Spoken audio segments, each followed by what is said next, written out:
என் பேர் கார்த்திகேயன் சார், சூலமேட்ல இருந்து வரேன். இஸ்லாத்துல மறுபிறவி இல்லைன்னு சொல்றாங்க. சரி, ஒவ்வொரு உயிரும் சொர்க்கத்தை அடையணும் அப்படின்னு இறைவன் விரும்புறதாவும் குர்ஆன்ல வரதா சொல்றாங்க. அப்போ ஒருத்தன் இறைவனை பற்றிய அறிவே இல்லாம ஒரு அகங்காரத்தோட இருந்துட்டு இருக்கிறான் வச்சுக்க. இன்னொருத்தன் பைத்தியமா சிலர் இருக்கிறாங்க. இப்ப இவங்களுக்கெல்லாம் மோட்சம் எப்படி கிடைக்கும்? அதே நேரத்தில் இந்து மதம் என்ன சொல்லுதுன்னா நிறைய பிறவி இருக்கிறதா சொல்றாங்க. அவங்க ஒவ்வொருத்தரும் வாழ்ந்துட்டு எந்த அளவுக்கு அறிவோட குணநலனோட வாழ்ந்து இறக்குறாங்களோ அந்த இறைவனை பற்றிய அறிவோட மறுபிறவி பிறந்து மோட்சம் அடையறதா சொல்றாங்க, நிறைய பிறவி எடுத்து. என் கேள்வி என்னன்னா, இந்த பைத்தியக்காரங்க இறைவனை பற்றிய அறிவு இல்லாதவங்க இந்த பிறவிலே இறந்து போயிடுறாங்க வச்சுங்க. அவங்களுக்கு இறைவன் எப்படி மோட்சம் கொடுப்பாரு? நரகத்தை தானே கொடுப்பாரு. அப்போ இந்து மத தத்துவம் கரெக்டா இருக்குதுன்னு நான் நினைக்கிறேன். அழகான கேள்வி. அதாவது மறுபிறவி அவர் என்ன சொல்றாருன்னு கேட்டா, மறுபிறவின்னு ஒண்ணு நம்பும் பொழுது இந்த பிறவியில ஒரு மாதிரியா நல்லவன் நடந்தவன் அடுத்த பிறவில அதற்கான பயனை பெற்று அது ஒரு வாய்ப்பு இருக்குதுல, அது ஏற்கத்தக்கதா இருக்குது. மறுபிறவில ஒன்னு இல்லைன்னு சொல்லும் போது அவர்களுக்கு ஒரு நல்ல ரிசல்ட் கிடைக்காதுன்றது ஒரு நல்ல அழகான கேள்விதான் இது. நீங்க நம்ம அறிவுபூர்வமாகவே மத நம்பிக்கையை நம்ம சிந்திக்கணும். எப்படின்னா, இப்ப ஒவ்வொரு மனிதனும் அடுத்த பிறவிக்கு போறான்னு சொல்றோம். சொன்னா இப்ப இன்றைக்கு உலகத்துல 600 கோடி மக்கள் வாழ்றாங்க. 600 கோடி மக்கள் வாழ்றாங்க. ஒரு 1000 வருஷத்துக்கு முந்தி எவ்வளவு வாழ்ந்திருப்பாங்க சகோதரர் சொல்லுங்க. ஒரு உதாரணமா எடுத்துக்கிட்டா 1000 வருஷத்துக்கு முன்னாடி 10 கோடி இருந்திருப்பாங்க கண்டிப்பா. அதான் நமக்கு தெரிஞ்சு 10 வருஷத்துக்கு முன்னாடி 450 கோடி தானே, இப்பதானே 600 இருக்குது. எடுக்காட்டாலும் நமக்கு தெரியுது இல்லைங்க, எடுக்காட்டாலும் நமக்கு தெரியாதா? உலக ஜனத்தொகை இவ்வளவா இருக்குது இல்ல. அப்ப ஒரு 1000 வருஷம் பாரதியார் காலத்துல அவர் சொல்றாரு 30 கோடிங்கிறார்ல. பாரதியார் காலத்துல 100 கோடியும் 30 கோடிங்கிறாருன்னா 1000 வருஷத்துக்கு முன்னாடி எடுத்தீங்கன்னா டோட்டல் மனித சமுதாயம் ஒரு 10 கோடியா தான் இருக்கும். ஒரு 2000 வருஷத்துக்கு முந்தி போனீங்கன்னா ஒரு 5 கோடியா தான் இருக்கும். அதுக்கு முந்தி நீங்க போனீங்கன்னா ஒரு 1 கோடியா தான் இருக்கும். அதனால பெருகி இருக்கிறோம். மறுபிறவின்னு ஒண்ணு இருக்குமானால் மக்கள் தொகை பெருகவே கூடாது. அவன் தான் பெருகிட்டே வர்றான். எப்படின்னா, இப்ப இன்னைக்கு 600 கோடி பேர் இருக்கிறோம். இப்ப நம்ம தான் மறுபிறவியா பிறக்கணும், நம்ம தானே மாறணும். அடுத்த ஜெனரேஷன்லயும் 600 கோடி தான் மாறணும், 1000 கோடி ஆகக்கூடாது. விலங்குலையும் சொல்றேன், எல்லாத்தையும் சேர்த்த நான் சொல்றேன். எல்லாமே கூட இப்ப அதாவது விலங்குகளை எடுத்தாலும் நவீன முறையில் அதிகமாக உற்பத்தி ஆகிக்கிட்டு அந்த எண்ணிக்கை குறைஞ்சி மனுஷ எண்ணிக்கை கூடுனாலும் ஒத்துக்கலாம். நான் மனித இனத்தை மட்டுமே சொல்லல, எல்லா உயிரினங்களுமே அன்னைக்கு குறைவாகவும் இன்னைக்கு கூடவாகத்தான் இருக்குது. மனிதன் பெருக்கிறான், உற்பத்தி ஆக்குறான். விலங்குகளையும் அவன் அதிகமா தேவைக்காக வேண்டி உற்பத்தி பண்றான், அதை வளர்க்கிறான், பெருக்கிறான், நவீன முறையில் கண்டுபிடிச்சு செய்யறான். ஆடு மாடு கோழிகள் எடுத்துக்கிட்டாலும் அன்னைக்கு விட இன்னைக்கு தான் அதிகமான இல்ல, அழியிறது தானே மறுபிறவி வருது. அழியிறது வேற இருக்கு இத்தனைக்கும் பாருங்க. அது இன்னும் மைனஸா தான் நீங்க சொல்றீங்க. அழியிற உயிர் வேற இருக்கு, மறுபிறவி இல்லாம அதை விட்டுருங்க. சுத்தமா அழிஞ்சு டினோசார் மாதிரியான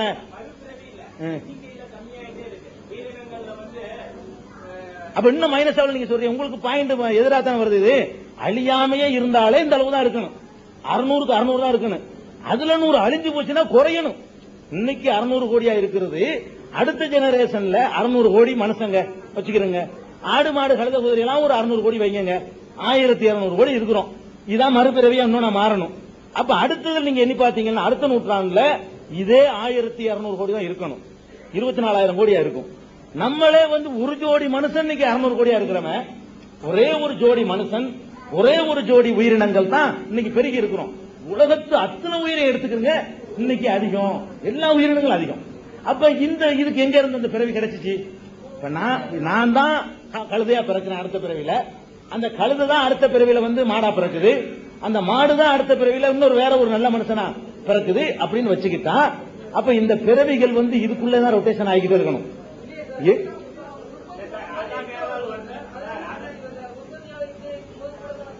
இல்ல மறுபிறவிங்கிறது அதுதானே திருப்பி வருதுங்கிறீங்க.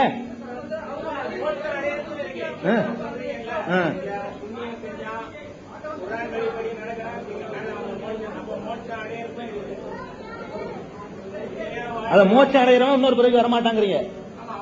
அதான் சொல்றேன். அப்ப இன்னும் குறையணும்ல. நான் என்ன சொல்றேன், மொத்தத்துல இன்னும் சொல்றேன், இல்ல இன்னும் தெளிவா சொல்றேன். மறைஞ்சல் எல்லாத்தையும் எடுங்க, எல்லாம் சொல்லுங்க, எல்லாத்தையும் சேர்த்துக்கிறங்க. கொஞ்சம் நீங்க இன்னும் சொல்ல போனா, நீங்க சொன்ன மறுபிறவி நம்பிக்கையும் கூட மறுபிறவிக்கு லிமிட் உண்டு. அது தெரியுமா உங்களுக்கு? உங்க இந்து மத நம்பிக்கை பிரகாரம் மறுபிறவிக்கு லிமிட் உண்டு. 7 பிறவி தான். அது தெரிஞ்சுக்கணும். 7 ஜென்மம் தான் இருக்கு ஒருத்தனுக்கும். 8வது ஜென்மம் கிடையாது. அப்ப அந்த 7 ஜென்மத்தை முடிச்சவங்க வேற கம்ப்ளீட்டா வரவே மாட்டான், திரும்பி வர. அது வேற குறையணும். கணக்குப்படி பார்த்தா இப்படியே ரொட்டினா ஒரு 1000 பிறவிலாம் யாருக்கும் கிடையாது. டோட்டல் 7 பிறவி, 7 ஜென்மங்கள் அழகா இருக்குது. நீங்க மறுபிறவி சொல்லக்கூடியவங்கள்ட்ட விளக்கி கேளுங்க. வள்ளுவர் இந்து மதத்தினுடைய அத்தாரிட்டி இல்லைங்க அவரு. அதாவது வள்ளுவர் இந்து மதத்துக்கு அத்தாரிட்டியா? வள்ளுவர் சொன்னா இந்து மதத்தில் ஒத்துக்குவாங்களா? இந்து மதம் வேற, அவர் வேற. அதை நீங்க வள்ளுவர் உதாரணங்க. நான் சொல்லக்கூடியது மறுபிறவியை சொல்லக்கூடிய மத ஆதாரத்தை பகவத்கீதையில இருந்து காட்டுங்க எனக்கு. அதுதான் காட்டணும் நீங்க. வள்ளுவர் இல்ல இல்ல, அதனால இல்ல நான் என்ன சொல்றேன்னா, இது ஒரு அம்சத்தை வச்சுக்கிறேங்க. அதாவது இப்ப என்னுடைய ஆர்குமெண்ட் இது. அதாவது 7 பிறவியை முடிச்சவன் திரும்பி வரமாட்டான். அந்த வகையில் வர குறையணும். ஆனா எண்ணிக்கை புதுசு புதுசு அதிகமாகிட்டு தான் போகுது. டபுள் ஆக, ட்ரிபிள் ஆக, பல மடங்காக பெருகிட்டு போகுதுங்கிற வாதத்தையும் வச்சுக்கிறோங்க. ஒண்ணு. ரெண்டாவது, இந்த ஒரு பிறவியை நான் அடைவது என்னுடைய நன்மை தீமைக்கான பரிசு தண்டனை தானே. ஒரு பிறவில இருந்து இன்னொரு பிறவிக்கு நான் மாறுறேன்னா, நான் ஏற்கனவே செஞ்ச அக்கிரமத்துக்கு இப்போ எனக்கு தண்டனை. இது இன்னொரு பிறவியா மாறுறது. நான் ரொம்ப கொடுமைக்காரனா இருந்தா என்னைய ஒருத்தன் கொடுமைப்படுத்துவான். அதானே சொல்றோம், அதானே பிறவிக்கு உள்ளது. இப்ப நான் கேட்கிறேன், ஒரு தண்டனையோ பரிசோ கொடுத்தா அது அவனுக்கு விளங்கணும். முதல்ல அவனுக்கு விளங்கணும். இப்ப நீங்க என்ன பிறவியா இருந்தேன்னு உங்களுக்கு தெரியுமா? இதுக்கு முந்தி உங்களுக்கு தெரியல. அதாவது நீ ஒருத்தன் தனக்கு தெரியணும், நான் இந்த ஸ்டேஜ்ல இருக்கிறேன், இந்த இதுக்காகத்தான் நான் அனுபவிக்கிறேன், உங்களுக்கு தெரியணும். நீங்க போன பிறவில என்னவா இருந்தீங்க இங்க ஒருத்தருக்கும் தெரியாது. அப்ப தெரியலன்னா அதை நீங்க நம்புறீங்க. தெரியணும்ல, நான் அந்த மாதிரி பண்ணதுனால நான் இந்த நிலைமைக்கு ஆளாயிருக்கிறேன், நான் இந்த மாதிரி புண்ணியம் பண்ணதுனால, போன பிறவி நான் இப்படி பண்ணதுனால நான் இப்படி இருக்கிறேன். ஒரு ஆடு கூட இன்னொரு பிறவின்னு சொல்றோம், ஏதோ ஒரு பிறவியில் அது நிக்குது. அது ஏன் ஆடா பிறந்தது தெரியுமா? அப்ப எப்படி நீங்க மறுபிறவிங்கிறது எல்லா உயிருக்கும் நீங்க சேர்த்து சொல்றீங்க, மனுஷனுக்கே தெரியல. இதுக்கு முந்தி ஒவ்வொருத்தரும் என்ன பிறவியா இருந்தீங்க யாராவது சொல்லுங்க பார்ப்போம். அடுத்து சொல்ல முடியாது. இல்ல இது மோட்சத்துக்குள்ள வழியை நான் சொல்லிடுறேன்.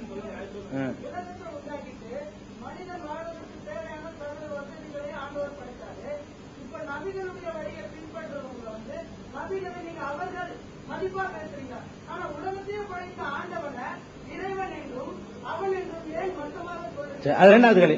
இதை முடிச்சுட்டு கரெக்ட், அருமையான கேள்வி. இதை முடிச்சுக்கிறேன். இதுக்கு ஒன்னும் முடியல. சூப்பரான கேள்வி கேட்டிருக்காரு. நல்ல கேள்வி தானே அது. இப்ப அதனால இஸ்லாம் என்ன சொல்ல தெரியுமா? பைத்தியக்காரன் இருக்கான், அவனுக்கு என்ன மோட்சங்கிறீங்க? இஸ்லாமிய நம்பிக்கை பிரகாரம் அறிவோடு செய்யக்கூடிய தீமைக்கு தான் தண்டனையே தவிர, அவன் என்ன செய்யறான்னு தெரியாமல் செய்யக்கூடிய எதுக்கும் தண்டனை இல்ல. பைத்தியக்காரன் எல்லாம் நேர சொர்க்கத்துக்கு போவான். இஸ்லாம் மோட்ச வாழ்க்கை எப்படி சொல்லுதுன்னு புரிஞ்சுக்கிறீங்களேன். ஏன்னா இஸ்லாம் சொல்றதான் நீங்க தெரிஞ்சுக்கிறேன். இந்த நம்பிக்கை உங்களுக்கு இருக்கலாம், இல்லாம இருக்கலாம். இஸ்லாம் என்ன சொல்லுதுங்கிறது நாளை. முதல்ல ஒரு ஜோடியை கடவுள் படைச்சாரு. இன்னைக்கு 600 கோடி இருக்கிறோம். இன்னும் 1000 கோடி 2000 கோடி வரைக்கும் போகலாம். ஒரு கட்டத்தில் இந்த உலகம் முழுமையாக அழிக்கப்படும் இஸ்லாம் சொல்லுது.